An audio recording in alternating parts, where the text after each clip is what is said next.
an angry bird. Why is he so angry? Why is he so angry? Actually, the Angry Birds are very happy to be on the Intel AppUp Center, AppUp.com. So, can you start with your name and tell us who you are and what you're doing here? I am Peter Biddle. I am the GM of AppUp. So if you don't like it, it's all my fault. And if you do like it, it's somebody else's. And we are here at CES celebrating AppUp.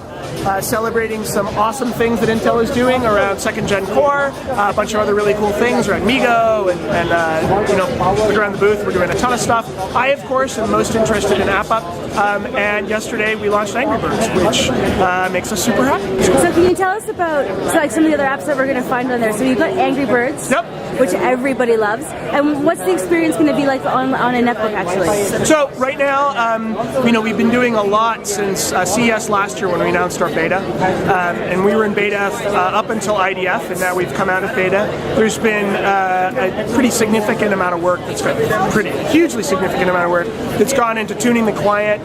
We're now much faster, leaner, we're smaller. We're going to keep doing that. You know, one of the pieces of feedback we've been getting is, can you make the experience more responsive? So we're investing a lot there.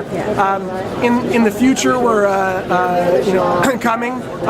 We're going to be doing a new user experience or user interface framework that's going to allow storefronts to be written in JavaScript and HTML5. So the deployment of a store will be sort of akin to the deployment of a web page. We're really excited about that because that's feedback we've gotten from our partners. You know, here at the show, we've got Best Buy, ASUS, Walmart, Chroma, and these are partners that we've announced in the past. But their stores are up and live now, so you can go to bestbuy.com or dixons.co.uk or chroma.com, and you can see the AppUp store there. Those companies are also getting the store pre-installed on their devices, and that's sort of, I think, CES is really, you know, it's called the Consumer Electronics Show, but really it's a meeting of the industry and it's a meeting of partners, and that's a key differentiator for us. We're in this because we think that companies like Dixons, Best Buy, and ASUS understand their consumers and their customers better than we do, and that's why we love partnering with them. That's why we love having them sort of co-owners of the success of AppUp. So one of the interesting things that I think about AppUp is sometimes it's very hard to figure out where you can get like safe and secure apps online, and the user experience for, say, the average consumer for finding things online can be a little difficult. So when you go into AppUp, obviously it's, you know, you can go and find a lot of different things, but for like my mom and my dad who can't download things online, how safe and secure is it? And like for like the average consumer, like when they go in, what types of things like should they kind of consider when they're going to make a purchase? So there's basically three ways that software can go wrong. It can be buggy. For a user, right? I'm not speaking to developers, right? It can be buggy and be an unpleasant experience that way. It can be intentionally, you know, wrong, right? It can be malware, or it can, you know, that's not buggy. That was designed to be naughty, right? And the notion of sort of the licensing and the usage of the software can be unclear or inconsistent with what the consumer expects.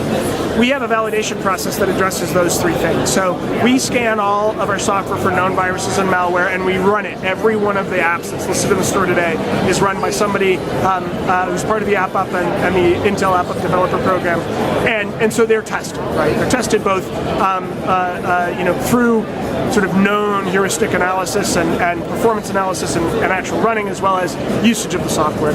And so we, you know, that's part of our safe and secure assertion, right? Obviously, you know, you can never guarantee that there's nothing bad in any piece of software, but you know, we're really hands-on with ensuring that users are protected that way. The same goes true for bugs. We you know, we expect the software to sort of work as advertised, and that means we test it and say, does this seem like it's a great video playback application? It doesn't mean we put a design restriction on it. You know, we're not interested in saying that the only right way to do video playback is this, right? Because we want developers to innovate. And frankly, if we were smarter than the rest of the development community, we'd write all the apps. We're not. They can do a better job than we can, so let's let them do a better job. But we do want the software to work as advertised. And then last, we have a licensing model that is consistent across all of the apps that are listed in our catalog. So the licensing model for netbooks and laptops is one license per user for 5 devices. So if you buy Angry Birds on your netbook and you get a new netbook, you get Angry Birds on that netbook too. It's user identity based, so you can't share it with 100 of your friends, right? And that would be cheating, we think. But at the same time, we think it's good. Like if you buy a new netbook, or you get an upgrade, or you want 2, you want one for home and one for work, or one for travel, we think it's consistent for you to be able to use that same app on that same device, right? You buy a new handset or a new tablet, you probably are getting a different version of the same app, at which point either you're getting a new license, say for 3 tablets or whatever, or if the developer wants, they can make it part of the family. But we think that's super important, because this notion of like, some apps working sometimes and not others. You get on a plane and you haven't synced in a while, half your apps don't work, half of them, that sucks. So those 3 things we think are critically important for validation. And of course there's a 4th, right? Sort of the notion of societal decency, right? We seek to make sure that our apps are compliant with local law. We don't impose editorial as it relates to content outside of that. So, if somebody were to write an app that we thought was offensive but was clearly not illegal and didn't was not inconsistent with our terms of service, that app gets through.